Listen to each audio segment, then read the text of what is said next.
Harriet Tubman was born into slavery. She had no wealth, no political power, no army, and no guarantee that she would survive even one attempt to escape.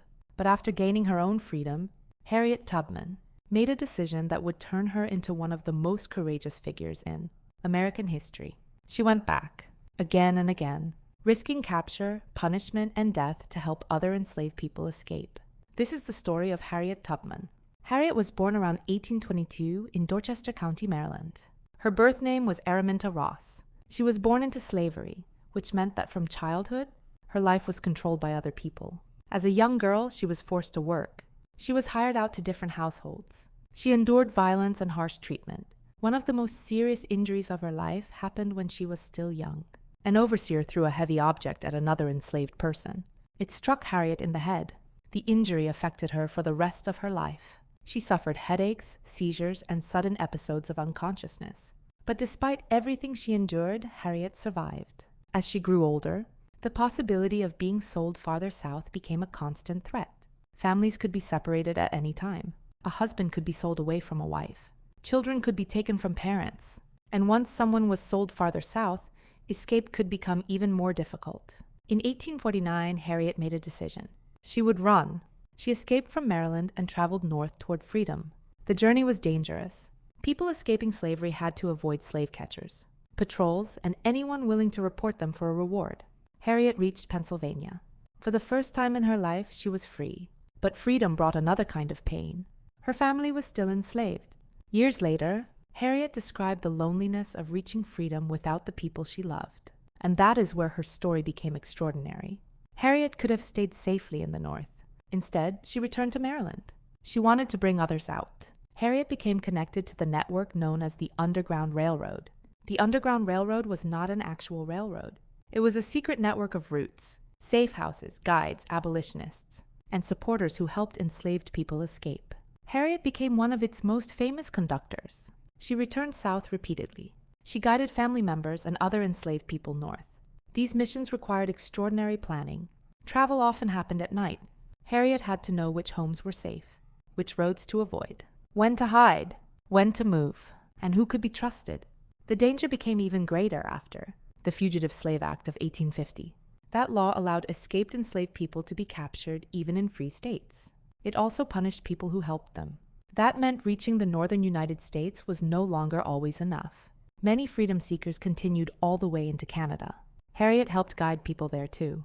Over time, stories about her courage spread. She became known as Moses, after the biblical figure who led people out of bondage. Slaveholders offered rewards for fugitives. Capture could have meant being returned to slavery or worse. But Harriet kept going. One of the most important facts about her story is this.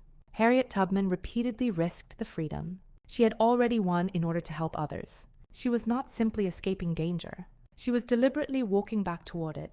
And her work did not end with the Underground Railroad. When the Civil War began in 1861, Harriet Tubman supported the Union cause. She worked as a cook, a nurse, a scout, and a spy. Her knowledge of people, movement, and survival made her extremely valuable. Then came one of the most remarkable episodes of her life. In 1863, Harriet Tubman helped guide the Combahee Ferry raid in South Carolina. Union forces traveled along the Combahee River, striking Confederate positions and plantations.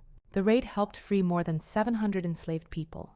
Harriet Tubman became one of the first women in American history to help lead an armed military expedition. Think about the distance her life had traveled. A girl born enslaved in Maryland had become a woman guiding Union forces during the Civil War. After the war, Harriet continued fighting for justice. She supported women's suffrage. She worked with other activists who believed women deserved the right to vote. She also cared for elderly Black Americans and eventually helped establish a home for the aged in Auburn, New York. Harriet Tubman died in 1913. She was believed to be in her early 90s. By then, the institution of slavery that had controlled the first part of her life had been abolished in the United States. But her legacy became much larger than the number of people she personally guided to freedom.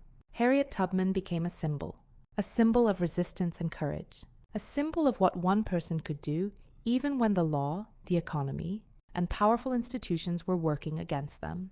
Her story also reminds us that the Underground Railroad was not simply a collection of secret houses. It depended on human beings making dangerous choices. Some provided food, shelter. Some provided information. And some, like Harriet Tubman, personally led people through the darkness toward freedom. She understood exactly what capture could mean. And still, she went back. Again. And again. That may be the most powerful part of Harriet Tubman's story. She did not simply escape slavery. She turned around and helped others escape too. And more than a century after her death, her name remains one of the most recognized in American history. Harriet Tubman was born enslaved, but she refused to let slavery define the ending of her story. Follow Sophia for more untold stories from American history.